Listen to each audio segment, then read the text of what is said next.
Okay. Wait, what chapter is this? Chapter 4. It's not Chapter 5, although Chapter 5 and The Princess Bride did go on for forever. Alright. Are you listening? Maybe. So rude. I don't think Chaz wants to read. Alright, Chaz, go away. I'll read to Elliot. No, I'm gonna stay here. Then, listen. Maybe. That day held one more event. At sunset, as Pemer was helping the apprentice bring in the miner's runners from the pasture, he heard the shrill cry of a fire lizard. Glancing up, he saw a slender body, wings back, dropping with unnerving speed in his direction. The apprentice dropped to the ground, covering his head with his arms. Pemer braced his legs, but the bronze fire lizard did not come to his shoulder. Instead, Rocky spun round his head, berating him, his jewel-faceted eyes spinning violently red and orange in anger. It took Pemer a few minutes to talk Rocky into landing on his shoulder, and even more time to soothe the little creature until his eyes calmed into tones of greeny blue. All the time the miner apprentice watched, eyes bugged out. There now, Rocky, I'm all right, but I have to stay the night here. I'm all right. You can tell Manoli that you found me, can't you? That I'm all right? Rocky gave a half chirp that sounded so skeptical Pemer had to laugh. Is that fire lizard yours? Asked the miner curiously as he approached Pemer, eyeing Rocky all the time. I got the things. No, sir, said Pemer. Good for you, kiddo. No, sir, said Pemer, with such chagrin the miner smiled. This is one of Manoli's, Master Robinton's journeywoman. His name is Rocky. I help Manoli feed him mornings because she's got 9 and they're a right handful, so he knows me pretty well. I didn't think the creatures had enough sense to find people. Well, sir, I have to say it's the first time it's happened to me. And Pemer couldn't suppress the smug satisfaction he was feeling that Rocky had been able to find him. Now that he's found you, what good will that do? Asked the miner with a revival of his skepticism. Well, sir, he could go back to Manoli and make her understand that he's seen me, but it would be much more useful if you'd let me have a bit of hide for a message. Tied on his leg, he'll take it back, and they'll know exactly. The miner held up his hand admonishingly. I'd rather nothing in script about the old-timer's visit. Of course not, sir, replied Pemer, offended that he needed to be cautioned. A terse message was all he could scribe on the scrap of hide the miner grudgingly procured for him.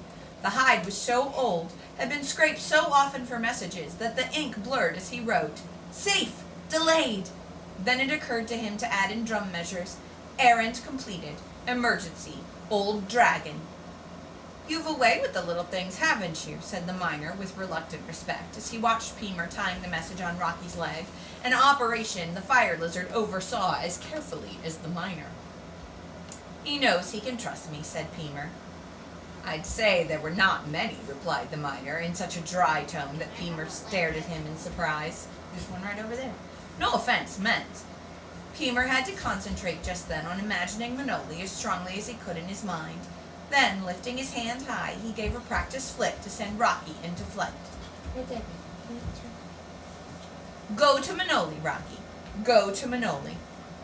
He and the miner watched until the little fire lizard seemed to disappear in the dimming light to the east. Then the apprentice called them to their meal. As he ate, Pemer wondered what the miner had meant by that remark. Not many the fire lizard could trust? Not many people that trusted Pemer? Why would the miner say a thing like that? Hadn't he saved the miner sapphires for them? It wasn't as if he'd told any lies to do so. Further, he'd never taken any real advantage of his friends in bargaining at a gather or failing to keep a promise. All of his friends came to him for help. And Shells, wasn't the Master Harper entrusting him with this errand? And knowing about Harper Hall's secrets? What had the miner meant? Pemer! Someone shook him by the shoulder. Abruptly, the young Harper realized that he'd been addressed several times. You're a Harper. Can you not give us a song? The eagerness of the request from men isolated for long periods of time in a lonely hold gave Pemer a genuine pang of regret. Sirs, the reason I'm messenger is that my voice is changing and I'm not allowed to sing just now. But, he added, seeing the intense disappointment on every face, that doesn't mean I can't talk them to you, if you've something I can drum to give the rhythm. After several attempts, he found a saucepan that did not sound too flat, and while the men stomped their heavy boots in time, he talked the newest songs from the Harper Hall, even giving them Domic's new song about Lessa. The shell knew when they'd hear it sung, though no one was supposed to hear it until Lord Grohy's feast. If the performance of the spoken song lacked much in Pemer's estimation, Master Schoneger couldn't hear. Domic would never know, and the men were so grateful that he felt completely justified. He left the mine-hold with the first rays of the sun and made the trip back to the Harper Hall at a downhill pace that all but forced his voice back up to the treble range. At times his runners slithered unnervingly down tracks that they had laboriously climbed the day before. Pemer closed his eyes, held tightly to the saddle pad, and fervently hoped not to go sailing off the track into the deep gorges. When he returned the stolid runner to Bannock, it was barely sweated under the midstrap, while Pemer knew that his armpits and back were damp with perspiration. "Safe back, I see," was Bannock's only remark. "He may be slow, but he's sure-footed," said Pemer with such exaggerated relief that Bannock laughed. As Pemer jogged into the Harper Hall court, he heard Tilgan bravely singing his first solo at Lessa. Pemer grinned to himself, for Tilgan's voice sounded tired, even if he was notewise. None of Manoli's fare was sunning on the ridge, but Sarah was sprawled on the ledge of the Harper's window, so Pemer took the steps 2 at a time.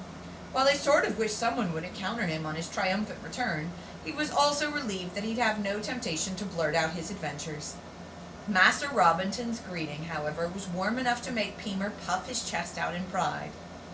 "You make the most of your opportunities, young Pemer, but kindly explain your cryptic measures before I burst with curiosity.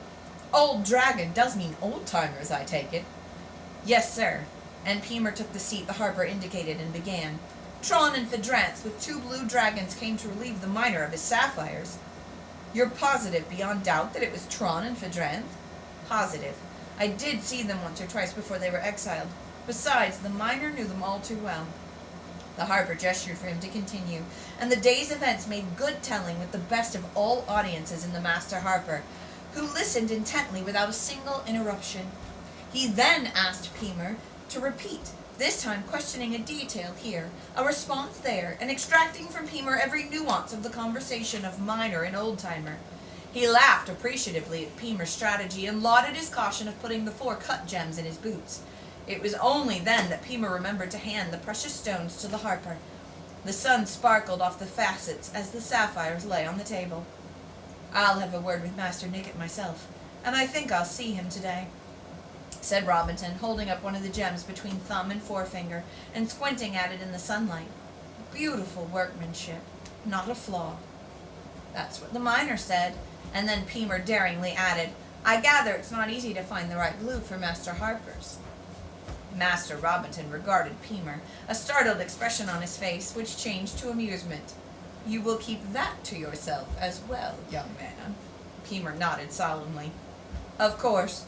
If I had had a fire lizard of my own, you wouldn't have had to worry about me and the stones, and perhaps something could have been done about Tron." The Harper's face altered, and the flash in his eyes had nothing to do with amusement. Now Pemer couldn't imagine what had prompted him to say such a thing. He didn't even dare look away from the Harper's severe gaze, although he wanted more than anything else to creep away and hide from his master's disapproval.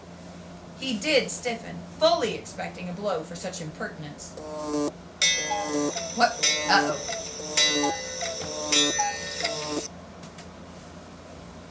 "When you can keep your wits about you, as you did yesterday, Pemer," said Master Robinton after an interminable interval, "you prove Manoli's good opinion of your potential. You have also just proved the main criticism that Hall Masters have expressed. I do not disapprove of ambition, nor the ability to think independently. But," and suddenly his voice lost the cold displeasure, "presumption is unforgivable. Presuming to criticize a dragon rider is the most dangerous offense against discretion. Further," and the Harper's finger was raised in warning, "you are rushing towards a privilege you have by no means earned. Now, off with you to Master Alotki, and learn the proper drum measure for old-timer." The kindly note in his tone was almost too much for Pemer, who could more easily have borne blows and a tirade for his transgressions. He made his way to the door as fast as his leaden legs could bear him. Peemer. Robinton's voice checked him as he fumbled for the latch. You did handle yourself very well at the mine hold. Only do. And the harper sounded as resigned as Master Schoneger often had. Do please try to guard your quick tongue. Oh, sir, I'll try as hard as I can. Really, I will. His voice cracked ignominiously, and he spun around the door so that the harper wouldn't see the tears of shame and relief in his eyes. He stood for a moment in the quiet hall, intensely grateful that it was empty at this time of day, as he conquered dismay at his untimely insolence. The harper was so right. He had to learn to think before he spoke. He never should have blurted out that unfortunate criticism of dragon riders. He'd have rated a right sound beating from any other master. Domic wouldn't have hesitated a moment, nor even languid Master Schoneger, whose hand he'd felt many a time for his brashness. But how had he dared criticize dragon riders, even old-timers, to Master Robinton? Certainly that took the price for impudence, even from him. Peemer shivered and vowed fervently to mind his thoughts, and even more carefully, his tongue. Particularly now, when he did know something of real significance. For he had been aware, previous to his impudent comment, that the appearance of the old-timers at the mine, not to mention their errand, was unwelcome news to the harper. Besides, what could have been done about the old-timers' illegal return to the north? Peemer gave his own ear a clout that made his eyes swim, and then started down the corridor. Why? Now. Why were the old-timers exiled? Oh, hold on. I'll tell you in a minute. Now, how was he to find out the drum code for old-timers?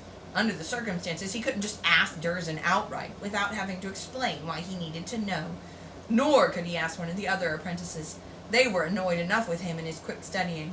There'd be a way. He was sure. Mommy? The old-timers were exiled because of something that happened in one of the other books. Yes, we've got a fly on the ceiling. And that fly in the lamp and all that. It's not going to hurt you. There's so many flies. Oh, are you scared of them now? No. So, the old-timers got exiled because of something that happened in a different book. And I'm not going to tell you because then it will ruin what happens in the other book. Suffice it to say that the old-timers got exiled. And that's all you need to know. Okay? Then he wondered why Master Robinton had asked him to find out. Was it a code he need? Did that mean the harper expected this wouldn't be the first such visit by the old-timers? Or what? The speculations on this subject occupied Peemer's mind off and on for the next few days until he did have the chance to check the code. Somewhat to Peemer's disgust, Durzin treated him as if he had deliberately protracted his errand to avoid polishing the drums. This was his first task, and because Peemer couldn't polish when the drums were in use, it dragged on until the midday meal. That afternoon, Peemer began to participate in another activity at the drum heights, since he had unfortunately learned the drum measures so well. All apprentices were supposed to stop and listen when messages came in and write down what they heard, if they could. Then Durzin checked their interpretations of the message. It seemed harmless enough, but Peemer soon learned that it was one more road to trouble for him. All drum messages were considered private information. A bit silly to Peemer's way of thinking, since most journeymen and all masters had to be adept in drum messages. A full third of the Harper Hall would understand most of a drum message booming across the valley. Nonetheless, if word of something especially sensitive became common knowledge about the hall, it was deemed the fault of a gossipy drum apprentice. Peemer was twigged for that role now. When Durzin first accused him of loose talk, a day or two after he started writing messages, he stared in utter astonishment at the journeyman, and got a hard clap across the head for it. Don't try your ways on me, Peemer. I'm well aware of your tricks. But, sir, I'm only in the hall at mealtimes, and sometimes not even then. Don't answer back. But, sir! Durzin fetched him another clout, and Peemer nursed his grievance in silence, rapidly trying to figure out which of the other apprentices was making mischief for him. Probably Clell. And how was he going to stop it? He certainly didn't want Master Robinton to hear such a wretched lie. 2 days later, a rather urgent message from Master Oldive was drummed through from Nabol. As Peemer was on duty, he was dispatched with it to the healer. Mindful of possible repeat accusation, Peemer noted that no one was about in court or hall as he delivered his message. Master Oldive bade him wait for a reply, which he wrote on a then carefully folded sheet. Peemer raced across the empty court, up the stairs to the drum heights, and arrived out of breath, shoving the note into Dirzen's hand. There, still in its original folds. I meant no one coming or going. Dirzen stared at Pemer, his scowl deepening. You're being insolent again. He raised his hand. Pemer stepped back deliberately, catching sight of the other apprentices watching the scene with great interest. The especially eager glint in Clell's eyes confirmed Pemer's suspicion. No, I'm trying to prove to you that I'm no babble-mouth, even if I did understand that message. Lord Moran of Nabol is ill and requires Master Oldive urgently, but who'd care if he died after what he's done to Pern? Pemer knew he'd merited Dirzen's blow then and didn't duck.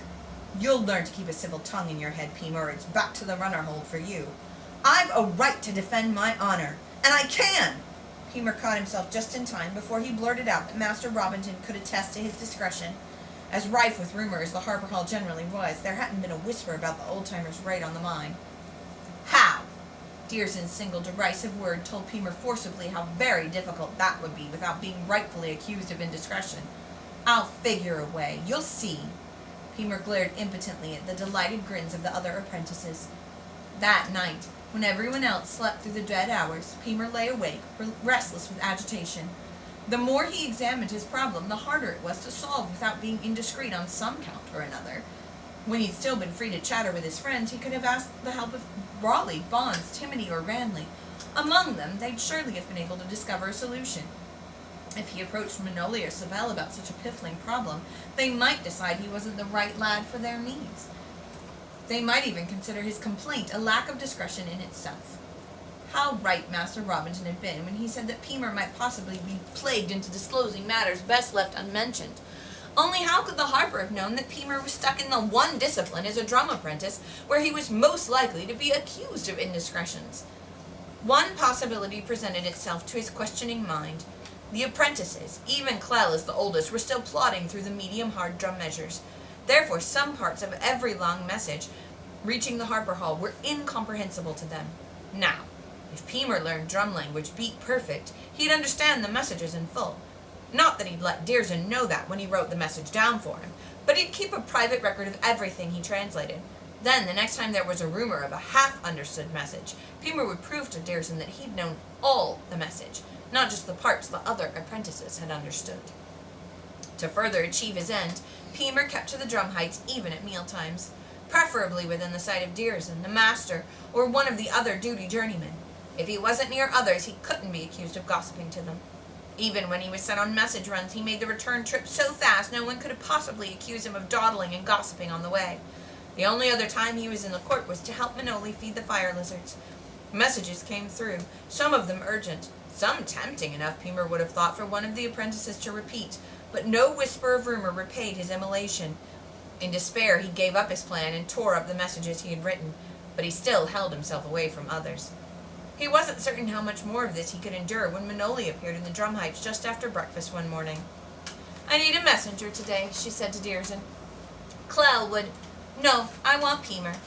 Now, Manoli, I wouldn't mind letting him go for a minor errand, but...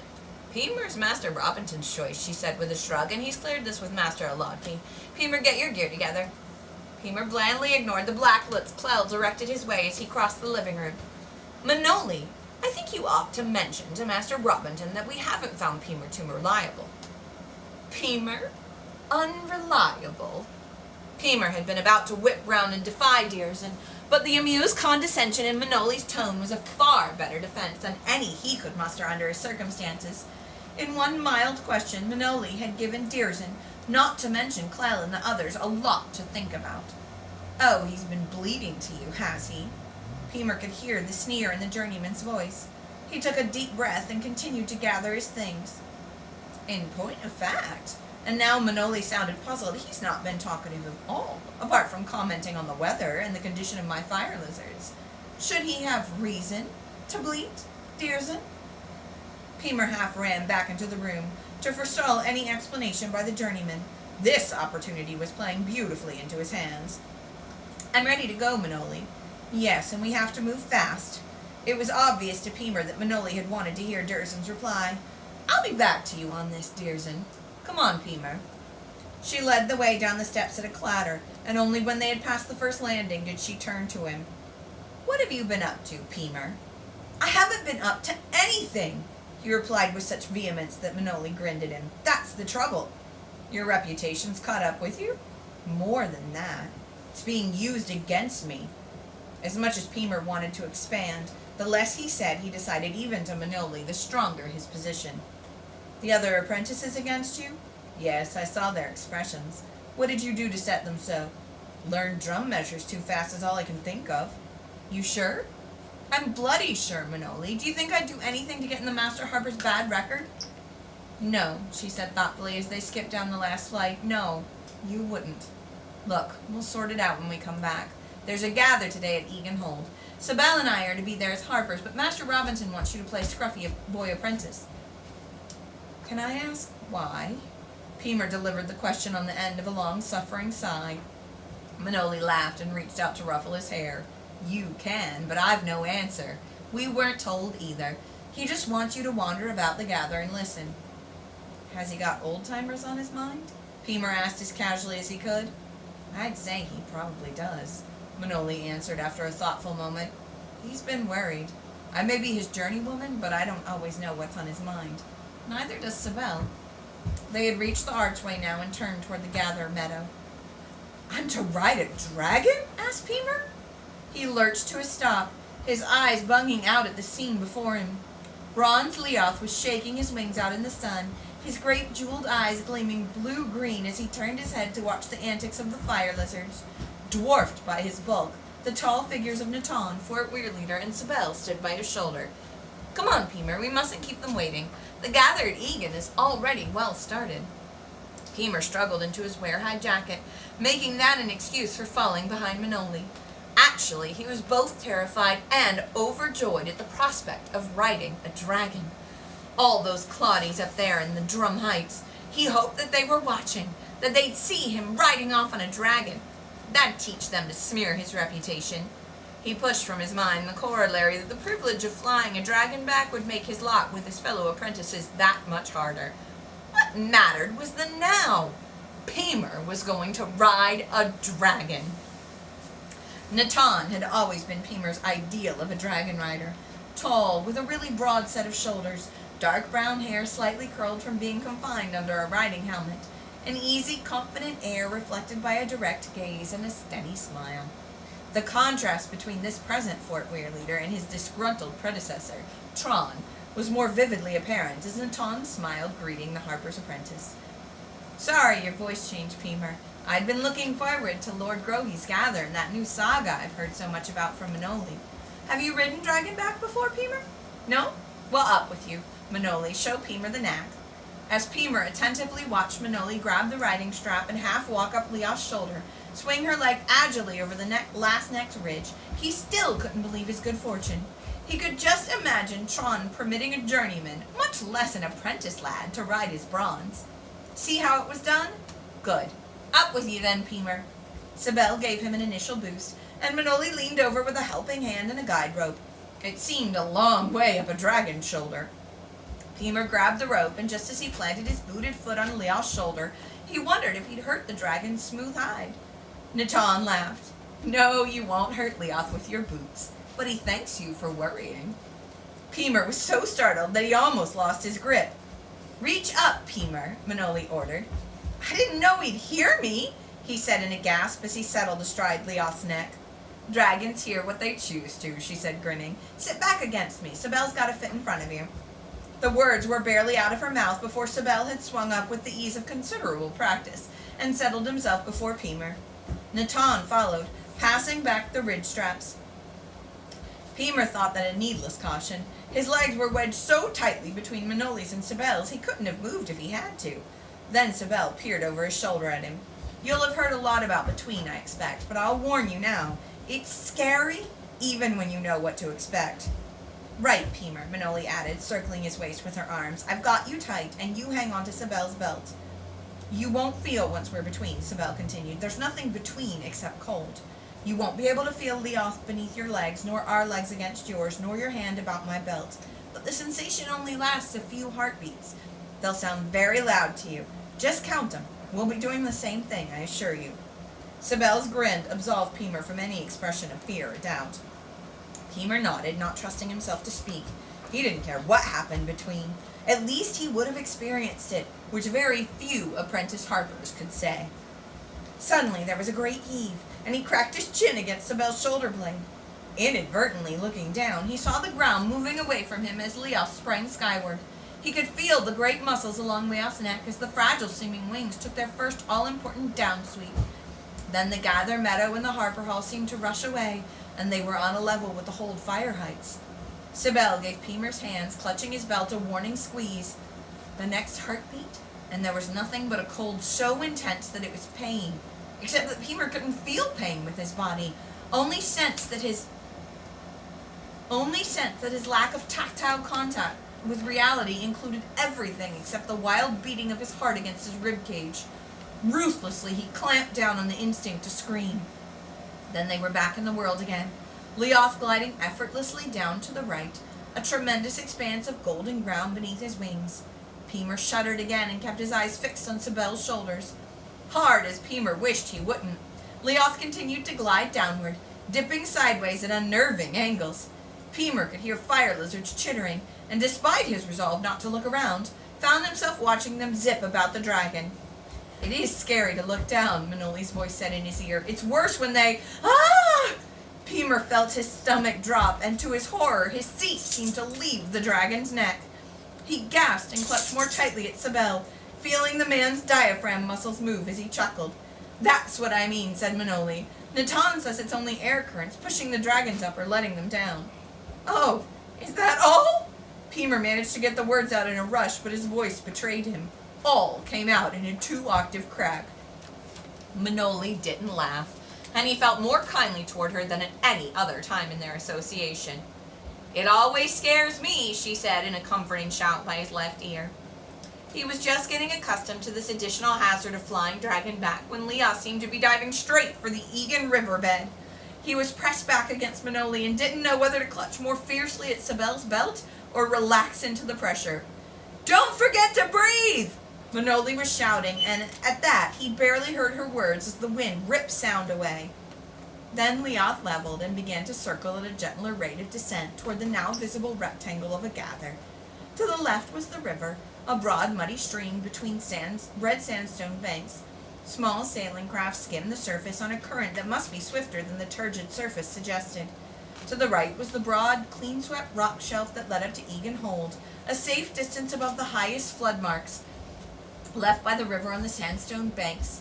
Behind Egan Hold rose curious wind-fashioned cliffs, some of which made additional holds for Egan's people, for there were no rows of cod-holds adjoining the main hold here. Egan Hold also had no fire heights, not needing any since there was nothing but sand and stone around the Egan Hold proper, to which thread could do no harm. The lands that supplied the hold were around the next bend of the river, where the waters had been led inland by canals to supply water, grain, and fields. Pemer wasn't sure that he would like living in such a barren-looking hold, even if no thread could ever attack it, and it was hot. Red dust puffed up as Leoth landed, and suddenly Pemer was unbearably warm. He began to unbelt his wear-high jacket before he released the riding strap and noticed that Manoli was as quick to strip helmet, gloves, and jacket. "I always forget how hot it is at Egan," she said, fluffing out her hair. "The dragons love it," said Natan, pointing beyond the hold to where the rough shapes that Pemer had assumed were rock now became recognizable as dragons, stretched out to bake in the sun. It was as he was sliding down Leo's shoulder that Pemer noticed the curious construction of the gather rectangle. There didn't seem to be any walkway. The only open space was the customary central square for dancing, though who'd have the energy to dance in this heat, he didn't know. Then Pemer ducked while Leos showered them all with sand as he vaulted into the air and winged to join the other sunbathing dragons. The fire lizards, Natan's Triss, Sibel's Kimi, and Manoli's 9, swirled up and away, and were met, mid-air, by other fire lizards, the augmented fare swirling higher and higher in the joy of meeting. "That'll occupy them for a while," said Manoli. Then she turned to Pemer. "Give me your flying gear, and I'll leave it at the hold till you need it again." "We must pay our respects to Lord Laudley and the others," said Sibel, bringing out a handful of marks from his pocket. He presented Pemer with an 8-piece and 2 30-seconds. I'm not being stingy, Peemer, but you'd be questioned if you had too many marks about you, and I don't think Ian Holt runs to bubbly pies. Too hot to eat 'em anyway. Peemer mopped his sweaty forehead with one hand as he gratefully slid the marks into his pouch. But they do make a confection of fruits that you might like, said Sibel. Anyway, move around and listen. Don't get caught being nosy and come up to the hold for the evening meal. Ask for Harper Bantor if you have any trouble. Or Deese. He remembers you. Wait, does Peter know? How much longer?